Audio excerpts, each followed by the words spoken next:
I woke up in a hospital bed. Supposed to be on my way home from shopping. Why? Where am I? The nurse explained to me what happened.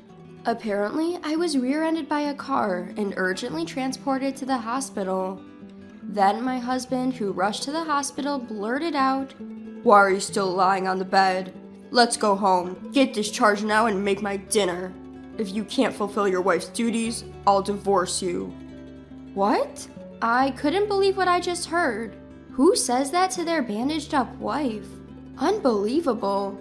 I lost all my feelings for my husband, who didn't seem to care about me at all. Understood. Then I started preparing to leave my husband. My husband was certain I, a housewife, couldn't possibly divorce him. Little did he know he'd be the one struggling if I brought up divorce. My name is Lisa. I became a housewife after marrying my husband Daniel. It was Daniel's wish that I became a housewife. I never disliked my job, and all my hard work had started paying off, putting me in an important position. There were even talks of a promotion and the next personnel reshuffle. But when I told Daniel about the promotion, he immediately said, "I want you to become a housewife after we get married. We can get by on my salary if we save. I want you to take care of the house." Overwhelmed by Daniel's passion, I quit my job. My coworkers and bosses were disappointed, but it was also important for me to live in the same direction as a couple. As soon as I quit my job, Daniel started to insist, "I'm superior because I'm the breadwinner in this household. You won't be able to live without me. Remember that." Looking back, Daniel probably insisted on me quitting because he was troubled by the prospect of me earning more than him after the promotion that I was supposed to get. Despite this, I devoted myself to supporting Daniel's work and making the house comfortable for him. I took care of the nutritional balance of our meals, researching easy-to-eat menus, while considering Daniel's work schedule. I also made sure to do the cleaning and laundry perfectly, so that Daniel, who came home tired, could spend time comfortably. Yet it seemed like Daniel just couldn't resist complaining about my work. "Hey, tonight's dinner was a bit bland." I explained my reason to my husband, who complained. "You've had a lot of late-night work parties lately, right? I thought your stomach might be tired, so I made it a mild flavor. I should have added a good amount of broth, though." Is that so?" Despite his complaints, Daniel gradually stopped grumbling because I would refute him. Over time, he started to come home later and later. He began to come home every night smelling like women's perfume. "Hey, you seem to have been working late a lot lately. Is work getting busy?" In response to my question, he replied, "Yeah," looking annoyed. "You've also been drinking more often before coming home. How's your health? Are you okay?" Thinking that taking care of my husband's health is also part of a wife's role, I couldn't help but ask various questions. Daniel responded to me in an irritated manner. "Enough already. I have a lot going on at work. What exactly are you doing during the day?" "What do you mean by what? Various housework?" "That's why I'm asking you to be specific." My husband started to ask for a detailed schedule of what I was doing when he wasn't home. "Hey, what are you going to do today?" "I plan to do the laundry and cleaning in the morning and go grocery shopping in the afternoon." "When are you going to be back from shopping?" "I can't say for sure. Maybe around 4 o'clock? "Okay, got it. Don't be later than 4. I'm going to call home to check on you." "Why would you do that?" "To make sure you're not slacking off on your housework." Daniel started to manage my schedule down to the hour. That day, my shopping took longer than expected, and I was rushing home on my bicycle. It was already past 4 o'clock. I need to hurry back home, or Daniel will get mad at me again. In my hurry, I didn't notice the car approaching from behind. The next moment, I felt an impact on my back. Before I knew it, I found myself lying in a hospital bed. Attempting to sit up, I felt pain throughout my body. A nurse, noticing my consciousness, hastily called for a doctor. "Oh, you're awake.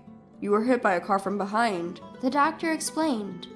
According to him, I was rear-ended by a car when I was riding my bike, fainted unconscious from the impact, and an ambulance took me to the hospital. Fortunately, there was no bleeding, I didn't hit my head, and I only got full-body bruises. Though my body was in pain, there were no fractures that could lead to lasting damage, and I was told I could be discharged in a few weeks. Relieved, I checked my phone and saw a slew of missed calls from Daniel. Oh, I need to call Daniel. He must be worried sick. Hearing my muttering, the nurse quickly said, "I've already notified your husband. Unfortunately, he couldn't pick up the call, so I left a message on his voicemail. I might have made him worry, though. Your wife was in a car accident and has been urgently transported to our hospital." That's what the nurse had left in her voicemail. I thanked the nurse and quickly called my husband. "Hey Daniel, it's me." "Lisa, what the hell are you doing not coming home?" "Didn't you listen to the voicemail? There was a message saying I'm in the hospital." "I did listen to the voicemail. You're awake now, right? So you can come home, can't you?" "That's not possible. I was in a car accident. I'll be staying in the hospital for a few weeks." "You're being hospitalized? What?" It seemed Daniel had assumed that my injuries weren't serious. Upon hearing about my hospitalization, he said, "I'm coming right now," and hung up. An hour later, Daniel burst into my room. "Lisa." Just as I felt relieved at seeing my husband, his next words left me frozen. "How long are you going to lie there? Let's go home." "What? Go home? What on earth are you saying?" I couldn't hide my confusion as I responded to my husband. "I can't go home on the day of the accident." "Just because it was an accident doesn't mean you're knocking on death's door. You're able to talk like this, so you're fine. Discharge yourself immediately and make my dinner." "Can't you see these bandages? How do you expect me to cook in this state?" "You're overreacting with this hospital stay. I bet if I hadn't come to fetch you, you'd just be lazy laying on the bed. Here I am, worn out from work, and you won't even cook dinner. That's unacceptable as a wife." "Look, the hospital says I need to stay for a few weeks. It's not about being lazy, it's about getting necessary treatment." "Use any excuse you want, but if you think I'll let you off the hook for housework, you're wrong. If this isn't working for you, I'm okay with getting a divorce." "That's ridiculous. I can't possibly do housework in this state." "Well then, divorce it is." Daniel seemed to care more about having his housework done than the fact I'd been in a car accident. I felt I'm falling out of love with him quickly. Having discovered his true feelings, I made up my mind on the spot. "All right." Hearing this, Daniel smirked, seemingly victorious. "That's right. You should understand that my word is law." Seeing me still not trying to move, Daniel started to lose his patience. "Hey, how long are you going to keep lying around? Start getting ready to leave." Just as Daniel tried to forcibly get me up, the doctor entered the room. "What on earth do you think you're doing?" "I was just about to take her home." Upon hearing Daniel's response, the doctor became livid. "What nonsense! There's a thorough examination scheduled for tomorrow, so she's not allowed to leave." Hearing this, Daniel scoffed at me. "If there's an examination, then I'll wait 2 or 3 days. I'll stay at my parents' house in the meantime, so make sure you're home by then." As Daniel left the room, I watched him go with a cold gaze. Then I called my lawyer. I didn't have a single shred of affection left for him. "Hello, I would like to proceed with that matter." From the hospital bed, I continued making a few more phone calls, steadily preparing. 3 days later, Daniel called my cell. "Lisa, why the hell aren't you home yet?" "Are you back home from your parents' house?" At my next question, he grumbled, "Yeah, I am." "The examination's over, isn't it? Then stop lounging around and get back to the chores that have piled up." Daniel didn't even bother to ask me about the medical test results. He doesn't seem to care about his wife's health one bit. My decision was definitely the right one. "Daniel, you've been staying at your parents' place all this time, right?" I asked him calmly. "I told you already, didn't I? So what?" Did you happen to check the mail sent to your parents' house? Mail? What on earth did you send? Divorce papers. In fact, I had a lawyer send the divorce papers, already signed by me, to Daniel's parents' house. Divorce papers? Why are you surprised? You were the one who said let's get a divorce, weren't you? With that, Daniel sighed as if mocking me. I never thought you were that stupid. Do you think you can live on your own after divorcing me, who provides for you? I can't start doing house chores right after the accident. I need to take better care of my health. That's why I decided to divorce you. You think you can make a living after divorcing me? You rushed into this decision. Daniel laughed out loud and then hung up the phone.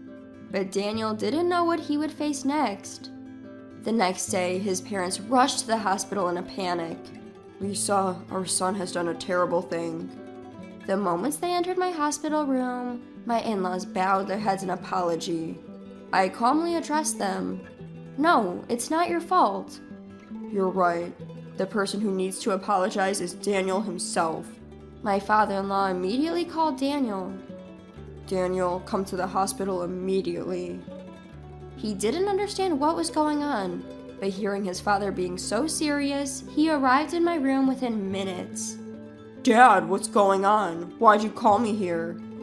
Daniel complained, only to be berated by his father on the spot.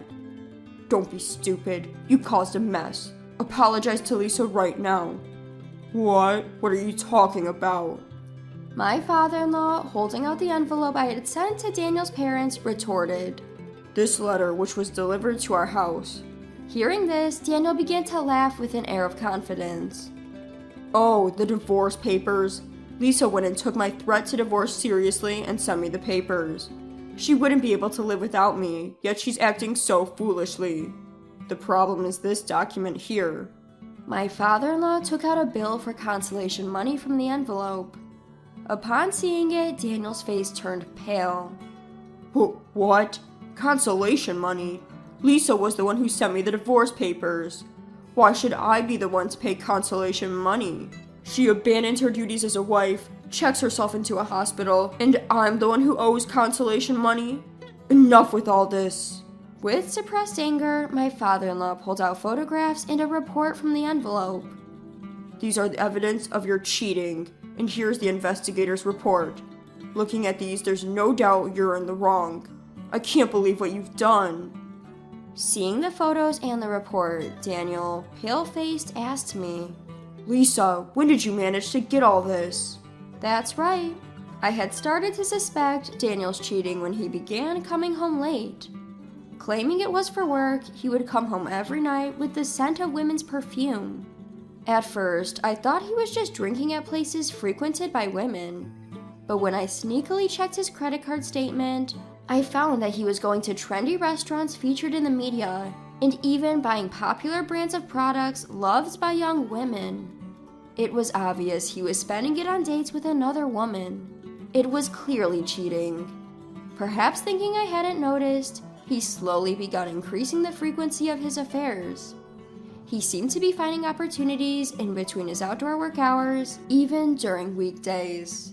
The detailed checks on my daytime activities were also so he could avoid running into me at his meeting locations with another woman.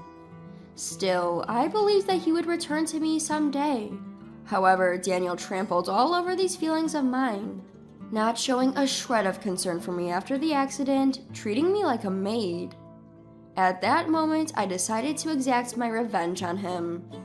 As soon as Daniel left the hospital room, I contacted my lawyer. I asked him to send the signed divorce papers and the bill for consolation money, which I had prepared in advance, to Daniel's parents' house. Knowing him, he's probably spending time with his mistress instead of going home to his family.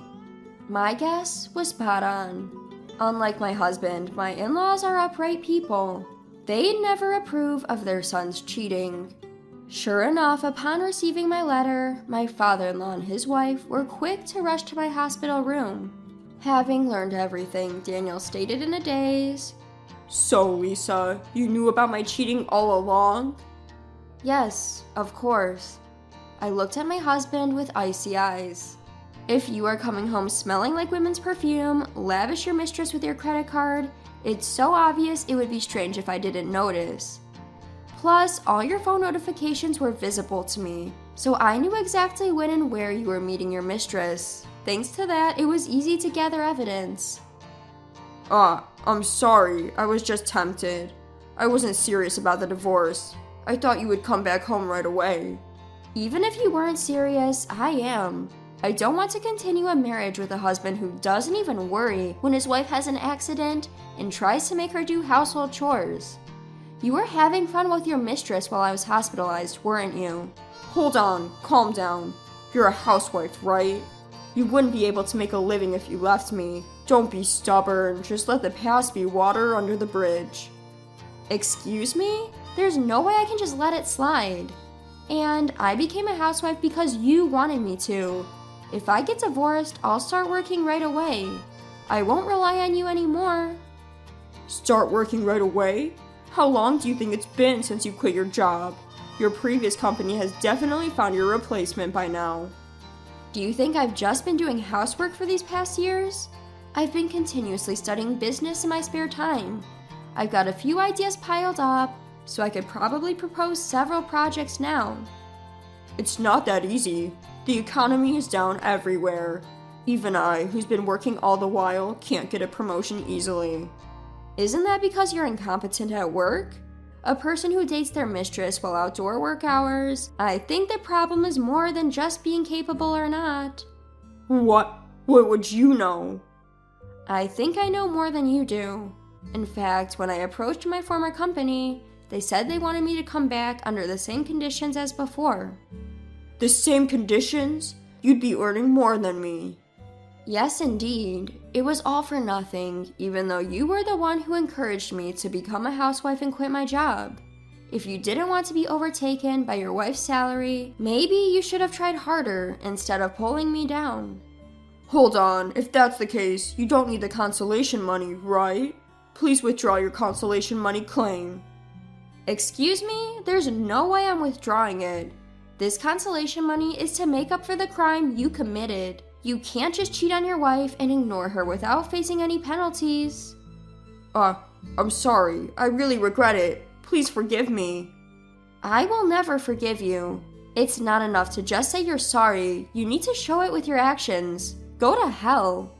Daniel was unconvinced, but in the end, my in-law stood up for me and he finally agreed to the divorce and the payment of consolation money.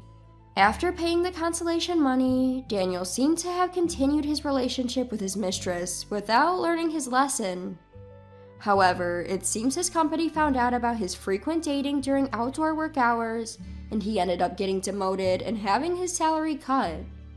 To top it all off, it seems that Daniel, who had almost run out of savings due to his consolation money payment, was promptly dumped by his girlfriend.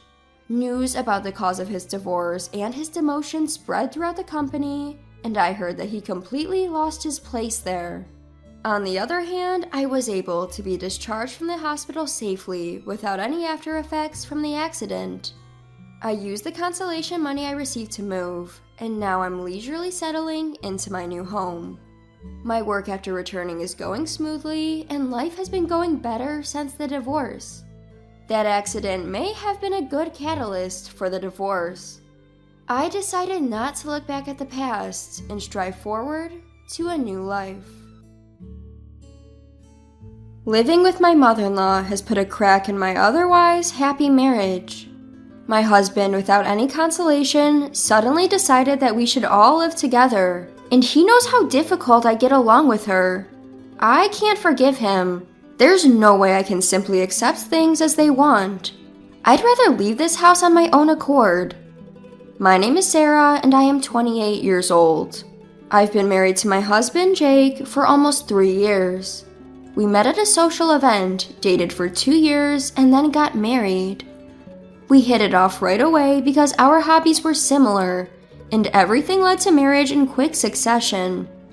Yet, there's one thing that bothers me. That is, my husband always prioritizes his mother over me. His parents divorced when he was a child, and he was raised in a single-parent household by his mother. To him, who had lived with his mother for a long time, her words are absolute. He believes everything his mother says is correct. Just the other day, right before we were about to go out, my husband blurted out something outrageous. "Sorry, Sarah, Mom just texted me. I want to go shopping. Come with me." Wait, what? We were supposed to go buy new dishes today. Sorry, Mom really insisted. I don't care about that. We've had this planned for a week now.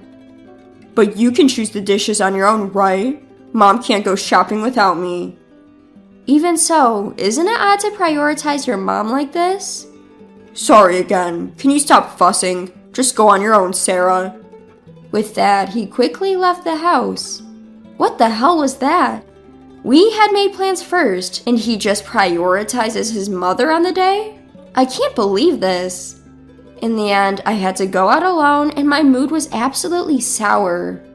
As I was going around the stores alone, a text from my mother-in-law arrived. It was a photo of a delicious-looking cake and a message saying, "Jake treated me." I couldn't help but shout out loud.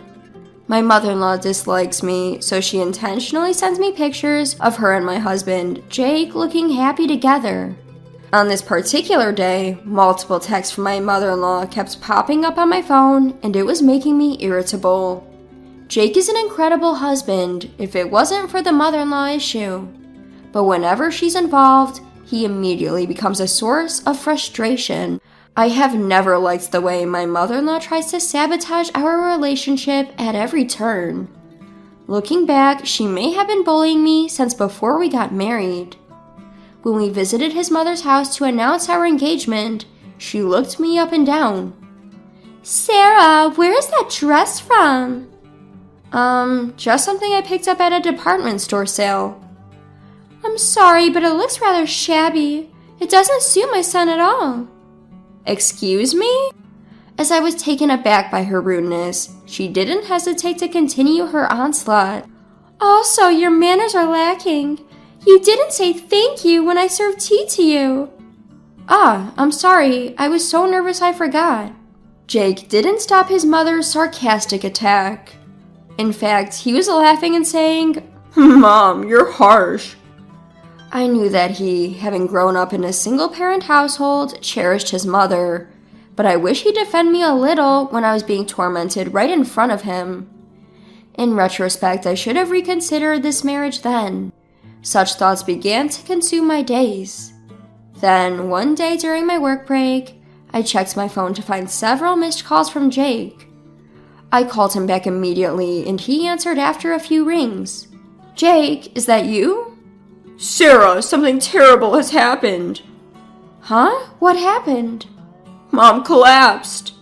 "What? Your mom collapsed?" "Yes, I need you to leave work and come to our house now." "What? Hold on." Before I could get more details, Jake hung up abruptly. Hold on, why home? If she had collapsed, shouldn't she be at a hospital? Regardless, I headed straight for my mother-in-law's house.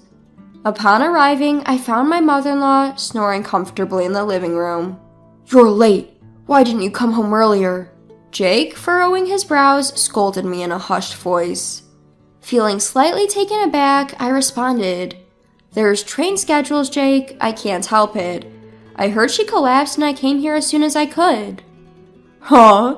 Aren't you worried about my mother? She just managed to fall asleep." "Well, what do you want me to say?" While growing increasingly frustrated with Jake's selfishness, I asked him, "Hey, is it okay to leave your mother at home? Shouldn't we take her to the hospital?" "She's fine. I put a pain relief patch on her." "Wait, a pain relief patch?" "Mom tripped over the doorstep and fell. She hurt her back and couldn't put the pad on herself, so she called me." "Wait a minute, you said your mom collapsed. So she just fell and hurt her back? That's it?" "What's with that tone?" Jake yelled at me, his face red with anger. "You're making it sound like my mom is exaggerating." "Well, it's just a minor fall, isn't it? When you say someone collapsed, normally you'd think it's something serious." That's just you jumping to conclusions. Don't pin that on me. Ugh, this isn't something I should have had to leave work early for. You, how could you say that? Look at her, she can't even get up right now. I don't care. There's nothing I can do here. Did you really need to call me? I had to make up an excuse to leave work early during our busiest season, and you made it sound like it was an emergency. As I let out my anger, Jake sighed, looking annoyed. You know, Sarah, you don't seem to care about my mom at all, do you? Every time I bring her up, you get this sour look on your face. It is really rude as a wife. Huh? What? Are you trying to blame me now? No, that's not it. A normal wife should care for her husband's mother, right? I can't sense even a shred of that intention from you, Sarah. Oh, give me a break. I've told you over and over. Your mother has disliked me since the day we got married. She's always picking on me. How am I supposed to want to take care of her? What's that supposed to mean? She purposefully contacted you on the day of our plans. It's so obvious that it's deliberate. My mom is tough on you, Sarah, because you haven't been accepted by her as a worthy daughter-in-law. What? Is he for real? How can he think like that? Doesn't he see his mother's actions for what they are? Despite further arguing, we got nowhere. Before long, my mother-in-law woke up and began complaining to me. Sarah, it's so heartless of you not to worry when I've fallen. No, I rushed over here because I was worried, but you look perfectly fine. Excuse me? How could you say that? I fell and hurt my back. But you just fell, right? Saying you collapsed is a bit misleading. Oh, stop complaining. This is why I can't stand snarky women. I should have never approved of you marrying Jake. Hearing my mother-in-law's words, I felt more anger than sadness. I wanted to leave as quickly as possible and swiftly exited my in-laws' house. Checking my phone later, I saw a text from Jake. I'm worried about Mom, so I'm going to stay here for a while. Rather than caring about me, he's still fussing over his mother at a time like this. I was utterly disgusted with him. I didn't reply to the text and just went to sleep. For some time after that, he didn't come home. 1 week later, just when I was enjoying some alone time, I got a call from Jake. Could it be an apology call? I hadn't contacted him at all, and Jake might have finally realized his mistakes. With such thoughts, I answered the phone, and an unexpected response came from Jake. Hey, is that you, Sarah? It's been a while. What's up? Well, I've been talking to Mom and thought I should fill you in. Huh? Talked about what? Mom is going to live with us at our place. What? Caught off guard, my mind went blank. Trying to control my shock, I managed to muster some words. Wait a minute, living together? You mean cohabitation? Yeah, she had that fall, right? We'd be worried if something else happened, wouldn't we? So we thought we might as well live together. Hold on, you're kidding, right? There's no way I can live with her. Huh? What do you mean you can't? Don't you care about Mom? It's not like that. How many times do I have to tell you? I know I'll get harassed if I live with your mom, Jake. You understand, don't you? Are you going on about that again? Anyway, it's already decided. I've sent the stuff over there and it'll be there by tomorrow, so can you receive it? What? Wait, that's not... Well, take care. With that, Jake hung up abruptly. My frustration towards Jake exploded. He sent this stuff? This can't be a joke. Why am I, his wife, being left out of this conversation? There's no way I'm agreeing to live with her. I'll leave this house. With that resolution, I immediately began to pack up my things around the house. All to escape from the selfishness of Jake and my mother-in-law. I couldn't think of any other way at this point. The next day, the intercom rang, and a massive amount of my mother-in-law's stuff was delivered. As if waiting for the right timing, a call from Jake came in. Hello, is that you, Sarah? What? I'm kinda busy right now. Are you still mad about yesterday? I'm not mad, or rather, I don't care anymore. Good, that's a relief then. While I was trying to suppress my irritation towards my careless husband, he continued. By the way, did Mom's stuff that I sent yesterday already arrive? It arrived, and I just finished sending my stuff to my parents' house. Huh? Your parents' house? In response to his confusion, I explained briefly. I'm going back to my parents.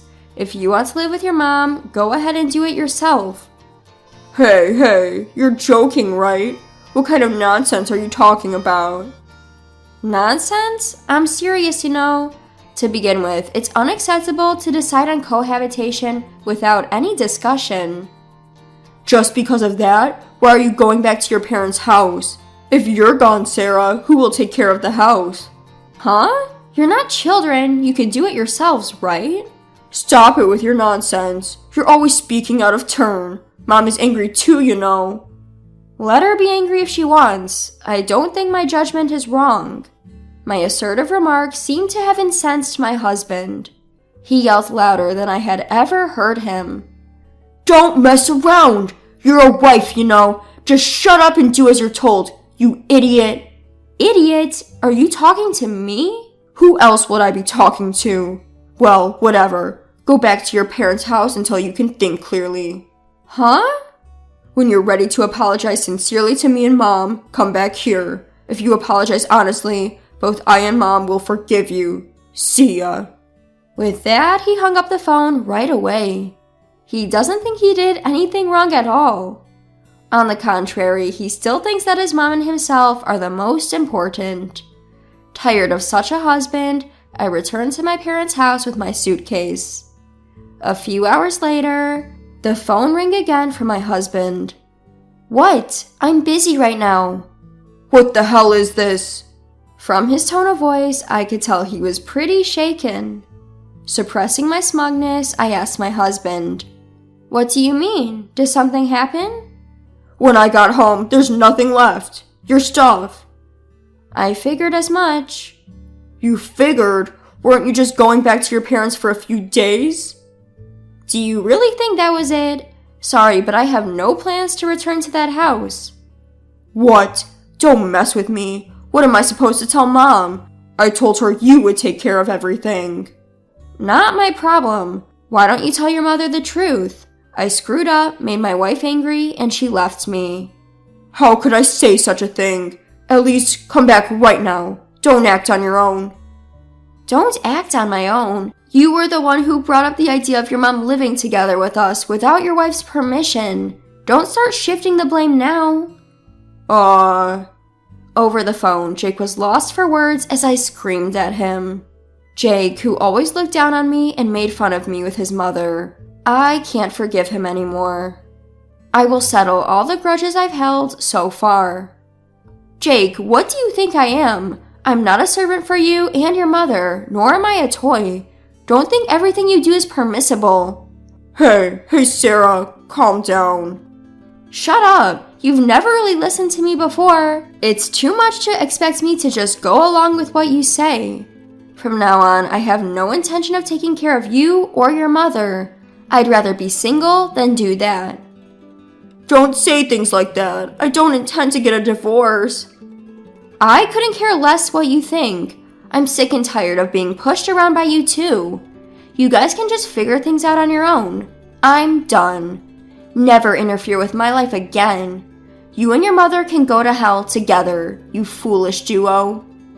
Wait, Sarah. Ignoring Jake calling my name, I hung up the phone in a fit of anger. I headed straight to the lawyer's office to request our divorce. Although it took some time, the divorce was successfully granted. After I left, it seems Jake reluctantly began a life with his mother alone. However, without someone to do the housework, they started bickering, causing a rift in their once close relationship. As for me, after the divorce, I decided to move out of my family home. I rented an apartment near my work and started putting even more effort into my job. As a result, I was offered a promotion and my salary increased accordingly. I now find fulfillment in my work. I'm truly glad I severed ties with that mother and son duo early. From now on, I want to live my own life for myself.